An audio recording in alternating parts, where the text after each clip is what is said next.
खुलुमबाय बे समाव बडलेण्ड इंखं टेलिभिजननि स्टुडिअ आं मिथिखा नार्जारि। खुलुमबाय बे समाव दङ बडलेण्ड इंखं टेलिभिजननि स्टुडिअ आं खोमथागोरा गयारि। दिनैनि गाहाय रादाबफोराव दङ। जोंनि साफ्रोमबो फरायसाफोरा गुनगोनां सोलोंथाइ लानायजों लोगोसे आदबखौबो लोगोआव लाबोफानांगौ बुंदों खोरोमदाव औवारिया। मिरु सोलोंथाइ बिफाननि गेदेर थांखि। बेंगालुरु पुलिसा लांखारग्रा दायनिगिरिखौ खादों। फिसायानो गावनि असे बिसिखौ बुथारदों। अरुणोदय बिथांखिनि साख्रिआवला मुलाम्फागिरिफोरा खैफोदाव गोग्लैनो हागौ। हाग्रानि मैसोनि गाग्लोबनायाव सासे लाइमोननि जिउ खहा। भारत म्यानमार सिमायाव फेन्सिं होनायखौ जायगानि रायजोफोरा होबथादों। मणिपुराव रैखाथि हान्जाया गोबां बिबांनि हाथियार जब्द खालामदों। कामरुप मेट्र' जिल्ला खुंथाया गं 38 फालांगियारि फसंथानफोरखौ इभिक्सन खालामदों। मानसि लांखारनायजों सोमोन्दो थानाय सानै सुबुंखौ खादों। दानिया फैदिनि आबुं रादाबाव।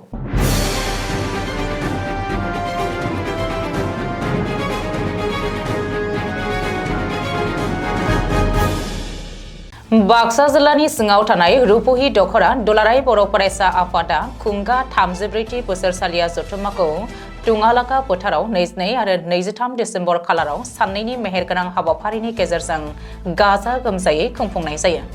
बे जथुम्माजोंनो लोब्बा लाखिनानै खुंफुंनाय गेवलां मेलाव गाहाय आलासि महरै बाहागो लायो दुलाराय बर' फरायसा आफादनि लोगो आफादगिरि खोरोमदाव औवारिया।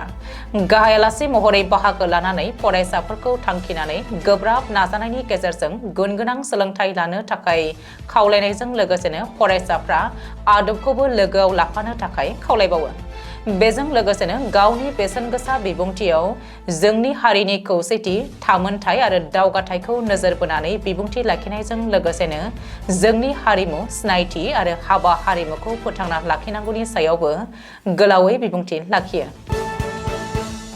मिरु सोरखारनि सोलोंथाइ बिफाना गोदानै थांखि आजावदों दि आथिखालाव गुदि फरायसालिनि जोबथा थाखो 5 आरो गेजेर फरायसालिनि जोबथा थाखो 8 नि बोसोरारि आनजादाव जायफोर फरायसाफोरा उथ्रिसारनो हाया बिसोरखौ गोजौनि थाखोआव सिगांनि बायदि बारहोहरनाय जानाय नंलिया।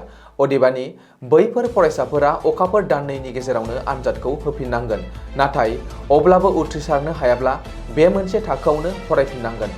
लोगोसेनो 8 थाखोसिमहालागै रावबो फरायसाखौ होखारनाय जानाय नङा आरो फरायसाफोरा फरायफिननो खाबुखौ मोनबाय थागोन। मख'नो गोनांदि सिगाङाव उथ्रिसारनो हायै रावबो फरायसाफोरखौ बे मोनसे थाखोआवनो लाखिफिननाय जायाखैमोन। नाथाय आथिखालाव बे सिगांनि खान्थिखौ सोलाय-सोल' खालामफिननाय जाबाय। बेंगालुरु पुलिसा अपारेशन खालामनायनि गेजेरजों लांखारग्रा गुबै दायनिगिरि रसिदुल इस्लामखौ दिसपुर पुलिसनि गेजेरजों समबारखालि खानो हायो। गुबैयै बे जाथाया गुवाहाटी नोगोरमानि पान्जाबारि ओनसोलाव जादों। मिथिनो मोननाय बायदिब्ला दायनिगिरि रसिदुल इस्लामा बेंगालुरुनिफ्राय सासे लाइमोन हिन्जावसाखौ किडनेप खालामनानै आसामनि मानकासाराव लाबोदोंमोन। बबेखानि गोख्रों सन्दाननायनि उनाव पुलिसा हिन्जावसाखौ रैखा खालामनो मोननाय जायो। बेनि अनगायैबो रैखा खालामनाय हिन्जावसाखौ दासान्दि दिसपुर पुलिसनि आवथायाव लानाय जायो। गुवाहाटी नोगोरमानि गरसुकनि सिङाव थानाय आहमगाव सारियालियाव खारसि-बिरसि मानसि बुथारनाय जाथाय। मिन्थिनो हानाय बादिब्ला बिसोर सानैबो 2 बोसोरनिफ्रायनो बे ओनसोलाव थादोंमोन आरो बे जायगानिफ्राय खारलांनायनि सिगांनि फिसाया गावनि असे बिसिखौनो बुथारदोंमोन होननानै मिथिनो मोननाय जादों। बुथारग्रा फिसायखौ इ-रिक्सा ड्राइभार सुभाषा होननानै सिनायथिदों। बबेखानि बिनि बिसियाबो थेला गारियाव मैगं फानना नखर सालायोमोन। बेनि अनगायैबो जायगानि सुबुंफोरा फोरमायबावदों दि थांनाय मोनायाव लामा सेराव जौ फेनाय फिसाय आरो बिसि सानैनि गेजेराव दावराव-दावसि जानायखौ बयबो रायजोफोरा नुदोंमोन। जाहोनाव बे जाथायानो बारा जानानै मोनानि समाव गावनि बिसिखौ खारसि-बिरसि बुथारनानै जाथायसालिनिफ्राय दायनिगिरिया खारखुमादों। बेनि अनगायैबो भारा न'नि बिगोमानो बुथारनायनि बागै फननि गेजेरजों फोरमायनायाबो जादों होननानै सुलुंनिफ्राय मिथिमोनदों। बबेखानि गरसुक पुलिसा गोबां नाजानायनि गेजेरजों दायनिगिरि सुभाषाखौ हमनो हानायबो जाबाय। समबारखालि डिब्रुगड़आव गिबि मन्थ्रि डक्टर हिमन्त बिश्व शर्मानि दैदेननायाव खुंनाय रायजो सोरखारनि सप्तायारि केबिनेट मेलाव लानाय बिथांखिया माखासे साख्रिआवलाफोरखौ खैफोदाव खोख्लैनो हागौ। सोरखारि साख्रि मावनायनि उनावबो आयेन बेरेखायै अरुणोदय बिथांखिनि खाबु लाग्राफोरा खैफोदाव गोग्लैगोन। केबिनेट मेलाव सोरखारि साख्रि मावनानैबो अरुणोदय बिथांखिनि खाबु लाग्राफोरनि सायाव नायबिजिरनो गनायथि होबाय। सोरखारि डाटा बायदियै रायजोनाङै 682 सा सोरखारि मावफारियानि नखरा अरुणोदय बिथांखिनि मुलाम्फा लागासिनो दङ आरो अरुणोदय बिथांखिनि खाबु लानाय बै सोरखारि मावफारियाफोरनि हेंथायै बिफानारि नायबिजिरनो बिथोन होनाय जाबाय। बबेखानि अरुणोदयनि खाबु लानाय सोरखारि साख्रियावलाफोरनि बिबाङा बांबावनो हागौ। अरुणोदय बिथांखिया सोरखारि साख्रियावलानि नखरनि थाखाय नङा, निखावरि नखरफोरनि थाखायसो। अरुणोदय बिथांखिया समाजनि रांखान्थियारि गोग्लैसोनाय आइजोफोरनि गोहो गोख्रों खालामगासिनो। अब्लाबो सोरखारि साख्रियावला नखरा अरुणोदय बिथांखिनि खाबु लागासिनो दङब्ला थाबैनो बोखारनानै ला, नङाब्ला बिफानारि नायबिजिरनायाव मोगा-मोगि जानांगोन होननानैबो केबिनेट मेलाव थांखि लादों आरो हुमखि होदों। कामरुप मेट्र' जिल्लायाव थानाय बबिधरा वाइल्ड लाइफ सेंक्सुरिनिफ्राय ओंखारलांनाय मासे मैसोनि गाग्लोबनायाव सासे लाइमोना जिउ गोमादों। मैसोनि गाग्लोबनायनि जिउ गोमानाय लाइमोनखौ 30 बोसोर बैसोनि रुपलाल माल' होननानै सिनायथि होदों। बेनि बागै बबिधरा वाइल्ड लाइफ सेंक्सुरिनि फरेस्ट रेन्ज अफिसार प्रान्जल बरुवाया फोरमायनाय बादिब्ला बे जाथाया प्रागज्यतिसपुर पुलिस स्टेशननि बेन्दोङाव थानाय 1 नं खामखुन्दा ओनसोलाव समबारखालि जादों।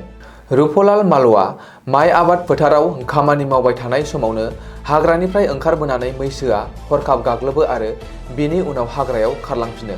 जायगानि सुबुंफोरा रुपलाल माल'खौ गोख्रैनो सनापुर हस्पिटालाव लांनाय जादोंमोनब्लाबो डक्टरा थैबाय होननानै फोसावो। बबेखानि बै मासे हाग्रानि मैसोआनो ओनसोलाव गले-गले गाग्लोबगासिनो आरो रायजोफोरनि गेजेराव गिख्रांहोदों होननानै जायगानि सुबुंफोरा सुलुङाव बुंदों।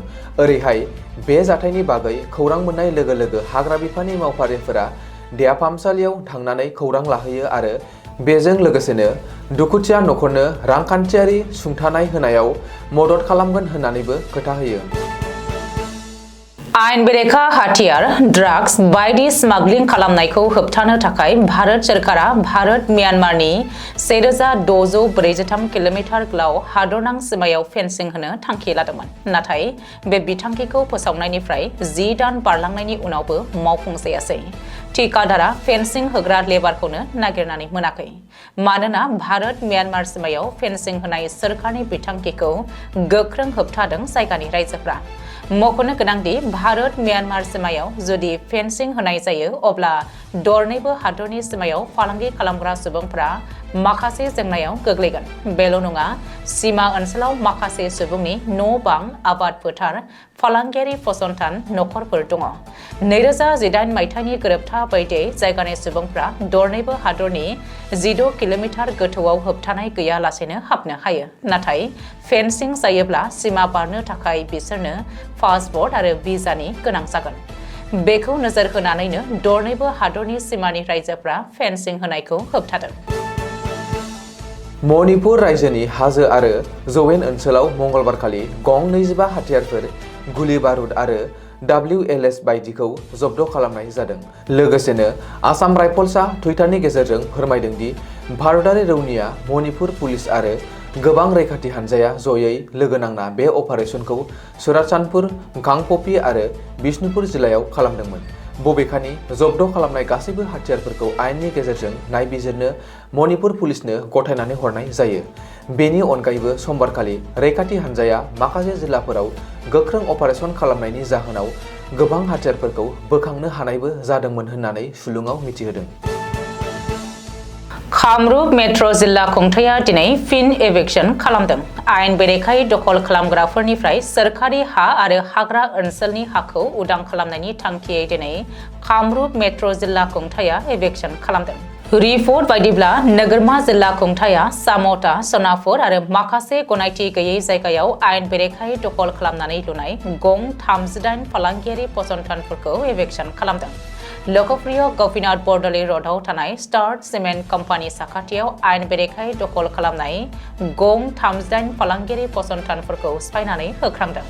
बेनि बागै सोरखारि मावख'गिरिफोरनि बायदिब्ला साम'टानिफ्राय पबितरा वाइल्ड लाइफ सेंक्सुरी फोनांजाबनाय लामायाव माखासे सुबुंफ्रा आयेन बेरेखायै दखल खालामनानै दखान आरो फालांगियारि फसंथानफोर बानायदोंमोन।